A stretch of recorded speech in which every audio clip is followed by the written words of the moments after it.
In congressional hearings, conservatives just got another memorable lesson about insulting people who are smarter than them. At a House hearing, the debate was over government-funded universal childcare, and Lindsey Burke, a right-wing Heritage Foundation official, ridiculed Democratic Rep. Katie Porter by name, and soon discovered that was a big mistake. If I could just, for the record, say I would not take Congresswoman Porter's investment opportunity because it's investing with other people's money, and it's making choices that they might not themselves want to make with those dollars. I want to start by talking about other people's money, because last time I checked, that's all we spend is the American people's money. That's actually the function of Congress.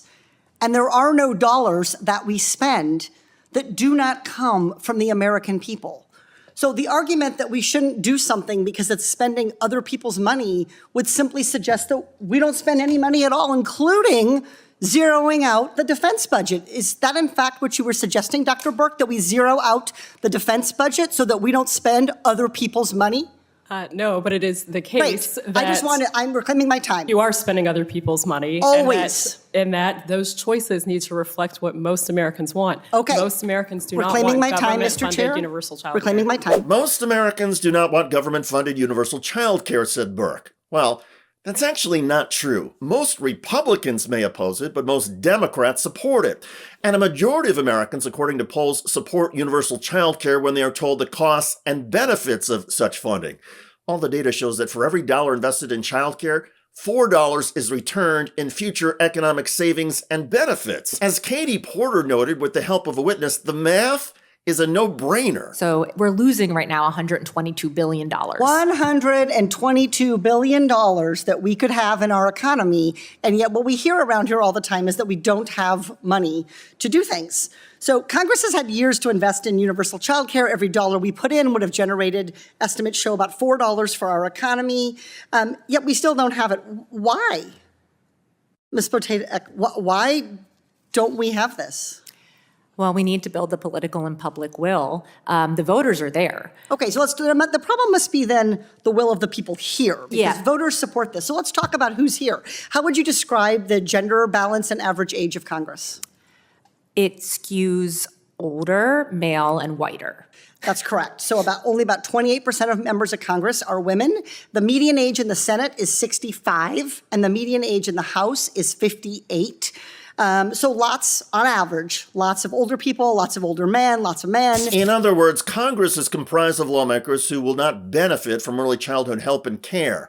Most members' kids are grown, so the lawmakers don't have to worry about balancing work with preschool care obligations. I would also call it structural sexism. When we say smash the patriarchy, when we say that structural sexism continues to permeate this body and this policy, our policies, that's what we're talking about. We're not imagining it. It's not about interpersonal slights. It is about what this body chooses to get done and to fund and to focus on, and what always ends up on the cutting room floor in legislation.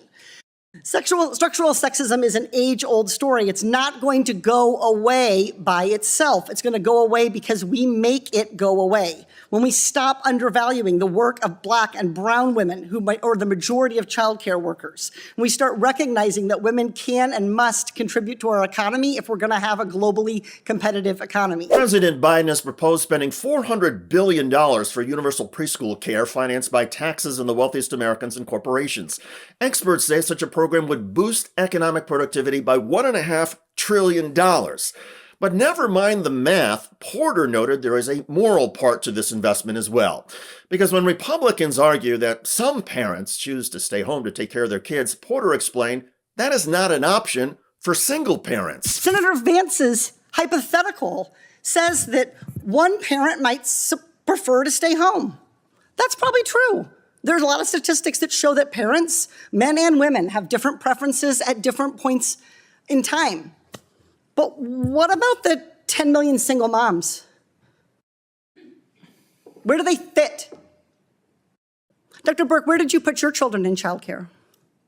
Well, I'm not going to bring my children into this hearing, so it doesn't have any bearing on this. So Dr. Burke, do you have children? I do. So I'm sharing my story because my story is one that doesn't get heard in this Congress. Because do you know how many single moms there are? One or two? One, childcare, custodial care to help people who may choose all kinds of different options. I've had full-time care. I've had 3/4 care. I had to stay, when I had a spouse, he stayed home some years. That was how we fit the pieces together. But that's what this hearing is about, not jamming one size fits all. But if there isn't the money, there won't be the choice. Amen. And in a nation that chooses to spend $1 trillion a year on the Pentagon budget, one would think that spending a fraction of that each year to safeguard families with young children would be easy. Sadly, logic is not easy for the U.S. Congress. And by the way, you heard Katie Porter correctly. She is the only single mom in Congress.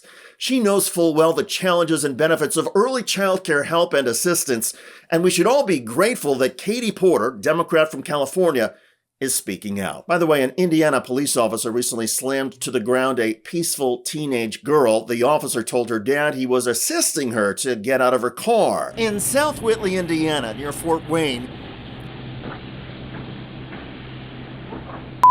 that cop just threw that teenage girl to the ground. How old are you? 18. Good job, you're going to jail. The officer said she had been speeding and took too long to produce her ID. Can you please grab my phone and my license for me? You're now going to jail. Do you understand? You don't get to sit there and tell me how I'm going to do my job. Do you understand? This attached to my- Moments later, the girl's father arrived. Want to give me her ID, want to give me her registration. So she was assisted out of the vehicle. Assisted. About 5 minutes out, maybe 4. Well, the cop has now been assisted off the police force. It turns out the officer has a history of violence and that city officials knew it in advance. Check out that video at the link below. I'm David Shuster. Thanks for joining us.